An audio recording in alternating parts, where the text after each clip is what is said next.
conferencia titulada Efecto del cambio climático en la distribución del bosque de la región neovolcánica de México, impartido por el biólogo Mario Garduño Bolaños, de la Universidad Autónoma Metropolitana, Unidad Iztapalapa. El biólogo Mario Garduño Bolaños realizó estudios de biología ambiental en la Universidad Autónoma Metropolitana, Unidad Lerma. A lo largo de su carrera ha colaborado dentro del estudio poblacional y conductual del pájaro bobo de patas azules en la isla Isabel Nayarit, dirigido por el doctor Hugh Drummond, la maestra en ciencias Cristina Rodríguez del Instituto de Economía en la Universidad Nacional Autónoma de México. Ha realizado cursos sobre el manejo conductual de fauna silvestre en cautiverio, estudios morfológicos de serpientes, estudios poblacionales de tortugas,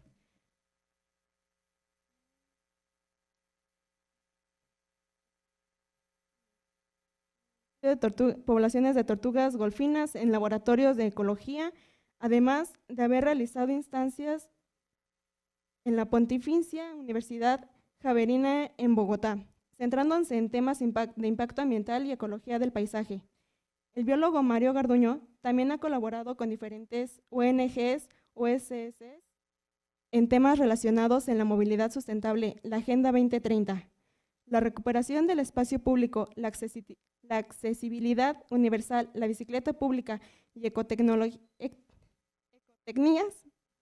Asimismo, ha trabajado dentro de una consultoría ambiental específicamente en los sectores mineros, energéticos, de turismo y conocimiento de la primera mano de diferentes problemáticas existentes en el tipo de proyectos.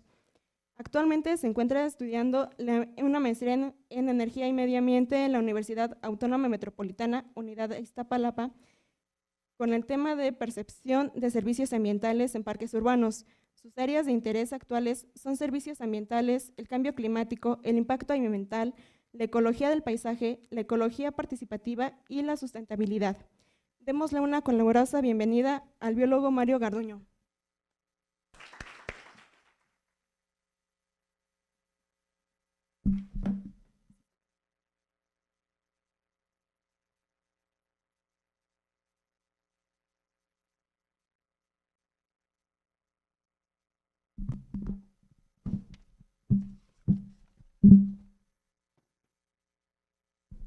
Hola, ¿qué tal? Muy buenas tardes. El tema que realmente les vengo a presentar es el efecto del cambio climático en la distribución potencial de muérdago enano, Arcetobium vaginatum y Acertobium globosum, en el eje neovolcánico transversal. Este proyecto se realizó dentro de la Universidad Autónoma Metropolitana, Unidad Lerma.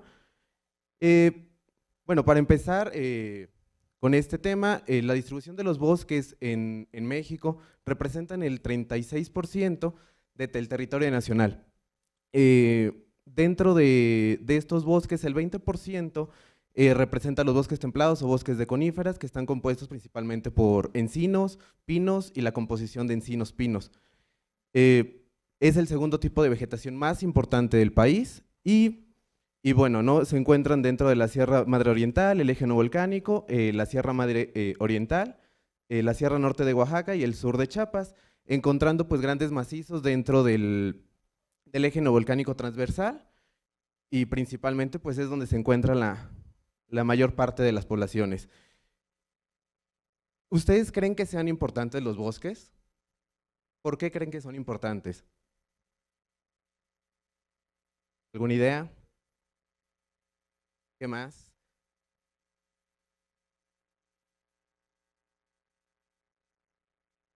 Bueno, entre estos que dijeron, son parte de su importancia. También ayudan a la recarga de los mantos acuíferos, también reducen las emisiones de CO2 que se producen dentro de las ciudades, por incendios.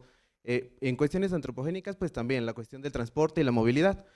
En un estudio reciente se dice que los bosques en México capturan 170 megatoneladas del CO2 producido, que es el equivalente a todo el CO2 que se produce por los autotransportes en México.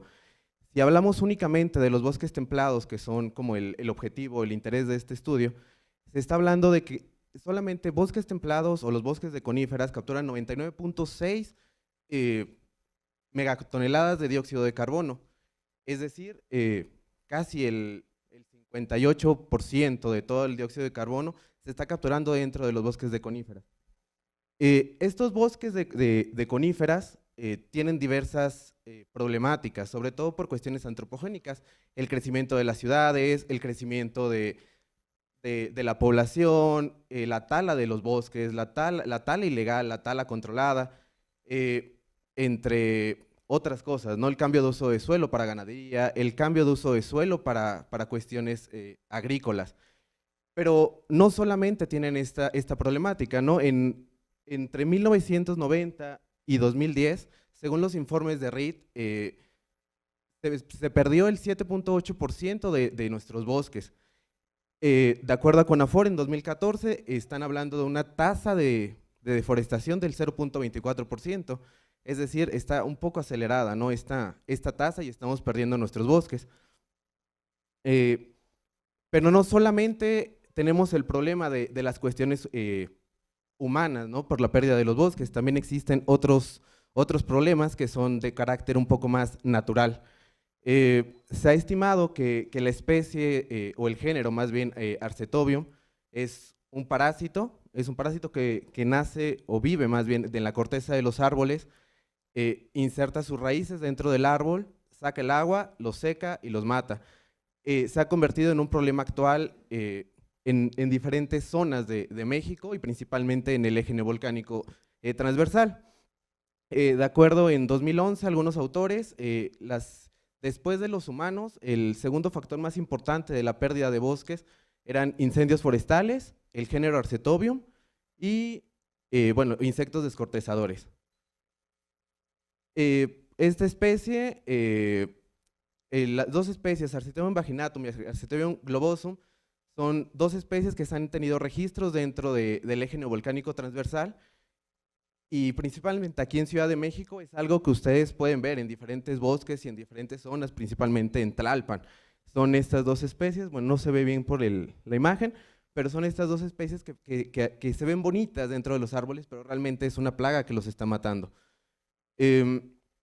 Por lo tanto, es un peligro, ¿no? Dentro de estos bosques, y si perdemos los bosques, pues evidentemente no tendremos esta captura de carbono y se evidenciaría el cambio climático.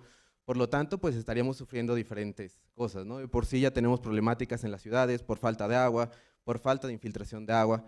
Entonces, perdiendo bosques, se incrementarían todos estos problemas, por lo tanto es necesario prevenir.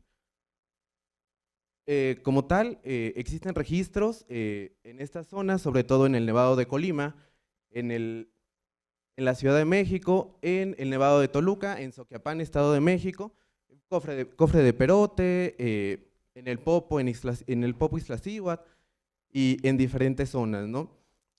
Los registros que se tomaron para este estudio fueron de 30 años para atrás a la fecha. Se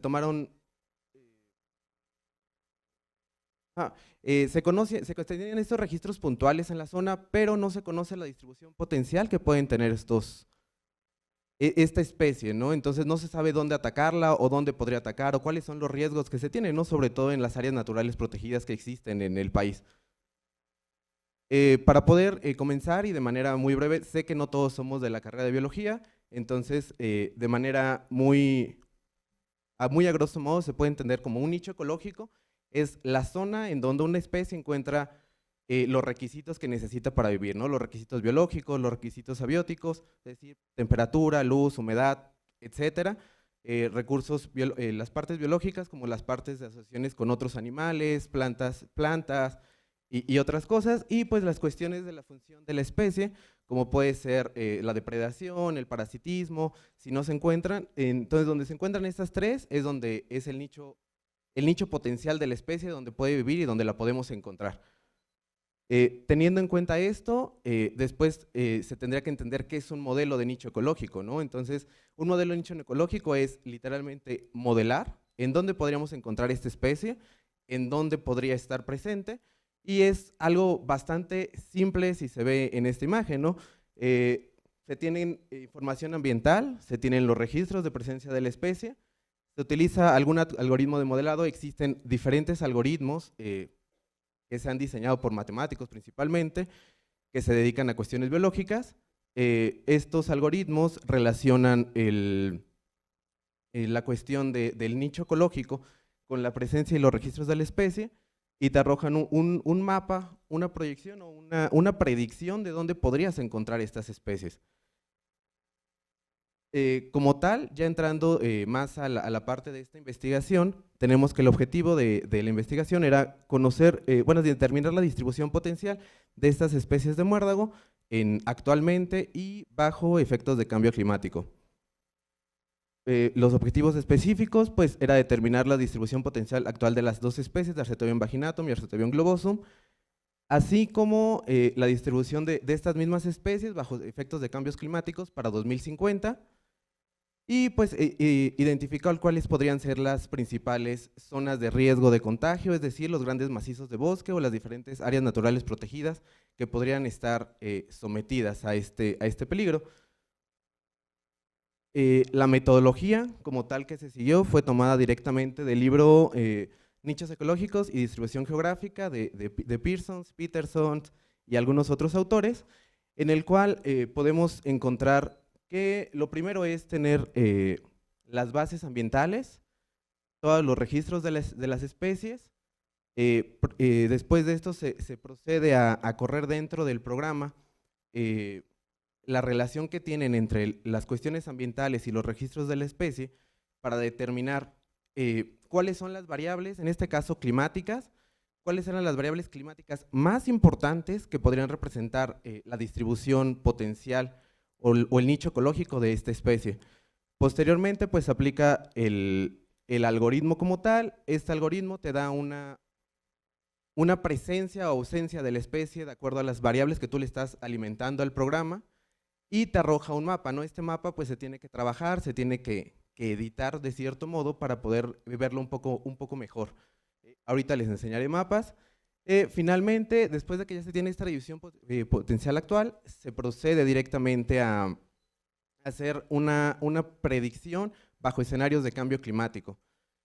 Finalmente, pues, si es posible, se va a sitio a evaluar que donde te dice el programa o tu modelación que va a estar esa especie, es ir, visitar y ver si realmente está la especie, ¿no? Para terminar de validar este modelo. Directamente en el proyecto se definieron 19 variables ambientales, que son las que te da WorldClim, que fue las variables ambientales que se ocuparon. Se ocuparon registros de especies de GBIF, REMIF, BID, diferentes artículos que se encontraron en Google Scholar. Al final, después de filtrar todos estos registros, porque se encontraron registros desde 1889, únicamente se tomaron los registros más recientes, que fueron de 30 años, de 1986 a 2014. El estudio se hizo en 2016. Después de 2014 ya no habían muchos registros nuevos. Se tomaron únicamente los registros que se encontraron dentro del eje neovolcánico transversal, que fueron 48 registros para Arcetobium globosum y 54 para globosum y 48 para vaginatum. Finalmente, después del programa se identificó que la temperatura del trimestre más cálido y la estacionalidad de la temperatura eran las variables climáticas que más explicaban el comportamiento de la especie y su distribución. El siguiente paso fue aplicar ya el modelo que fue Maxent 3.3.3, actualmente ya van como en el 3.5 algo. Se definieron que el 25% de todos nuestros registros iban a ser únicamente para validar nuestro modelo. El 75% restante iba a ser para generar el modelo y finalmente se ocupó un umbral conservador del 0.70. Este umbral, digamos que Maxent lo que te dice, puede estar esta especie aquí o no puede estar, ¿no? O hay un 70% de probabilidades de que esté la especie, un 100%, entonces únicamente se tomaron los registros arriba del 70% para poder decir si va a estar la especie o no dentro de nuestros mapas.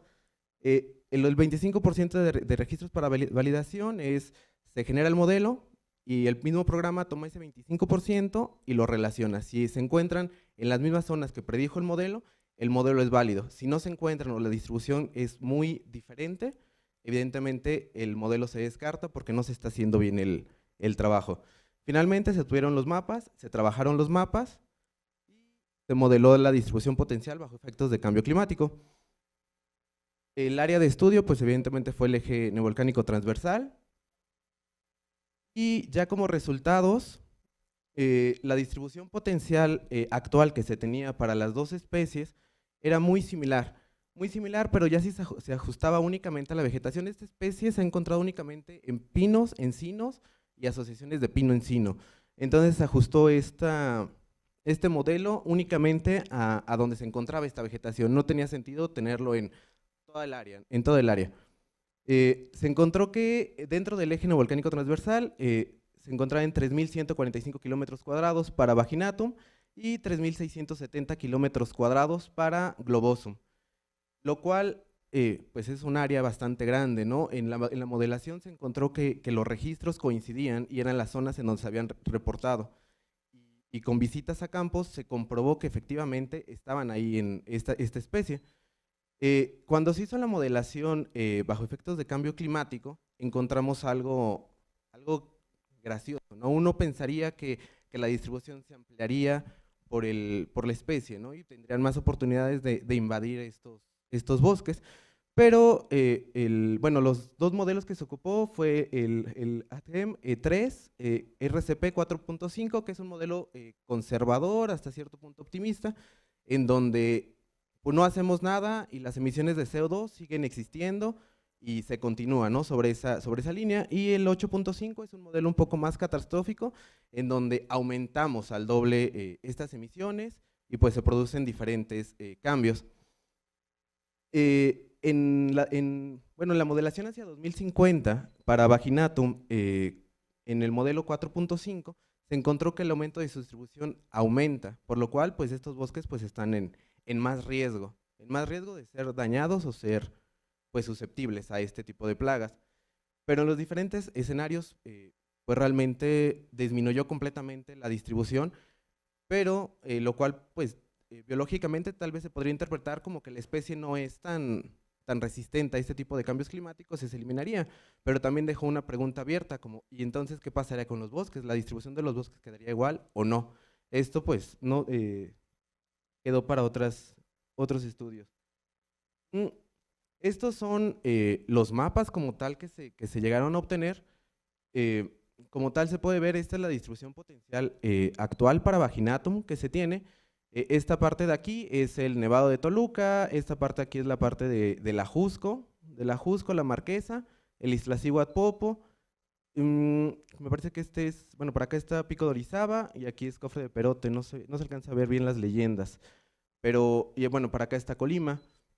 Entonces la distribución potencial actual que se tiene es pues bastante amplia y se encuentra sobre diferentes áreas naturales protegidas, sobre diferentes municipios y sobre diferentes macizos de bosque. En la distribución en el 4.5 se puede ver pues claramente cómo aumenta esta área que ocupan la especie y pues por lo tanto estarían en riesgo los diferentes bosques. Y pues para 8.5 se ve pues cómo disminuye. En el caso de Globosum, esta es la distribución potencial actual. La distribución potencial actual es amplia, pero pues bajo los diferentes los modelos disminuye completamente. En una superposición de las capas, pues se podría ver así. La distribución potencial actual para Vaginatum pues se encuentra pues en todos los manchones verdes. En el 4.5 pues se ve cómo aumenta la distribución que tiene esta especie, y pues para el 8.5 pues disminuye. Para Globosum es exactamente lo opuesto, ¿no? La distribución potencial actual es mucho mayor que las distribuciones que podrían tener bajo estas modelaciones. Pero se puede observar claramente pues, que están sobre las diferentes ANPs. Este es el Nevado de Toluca, este es toda la Sierra de la Jusco, y bueno, Distrito Federal, toda la zona del sur del Distrito Federal, el Popo, Cofre de Perote y la zona de Orizaba. Entonces, bueno, ya para ir terminando esta presentación, podemos interpretar que para estas especies de muérdago y para muchas plantas, pues el clima determina cuál es la distribución que puede tener. La distribución potencial que se encontró en esta investigación pues coincide directamente con los registros existentes actualmente, por lo cual el modelo es válido y se podría atender o tomar en cuenta por parte de las autoridades estas zonas donde se encontraba la distribución para poder desarrollar planes de acción. Las especies están presentes sobre diferentes ANPs como el Nevado de Toluca, el Ajusco, el Santuario de la Mariposa Monarca, el Iztaccíhuatl-Popocatépetl, el Cofre de Perote y otras ANPs dentro del territorio nacional, por lo cual pues está en riesgo y debe de tomarse acción en este sentido. Y como conclusiones, pues se puede ver que la distribución potencial actual es amplia, a pesar de que bajo las modelaciones podría disminuir. La distribución es bastante amplia y pues bueno, ¿no? La finalidad de este trabajo es más hacia la parte de prevención, ¿no? O sea, dar información a la autoridad, generar información para la autoridad para que pueda tomar acciones, no solamente en ciertas zonas. Aquí en Ciudad de México se ha tomado mucha acción sobre estas especies, pero hasta el momento no se ha encontrado una forma efectiva de eliminarla, ¿no? Esta especie pues es bastante contagiosa, por llamarlo de alguna manera, y los bosques están en riesgo.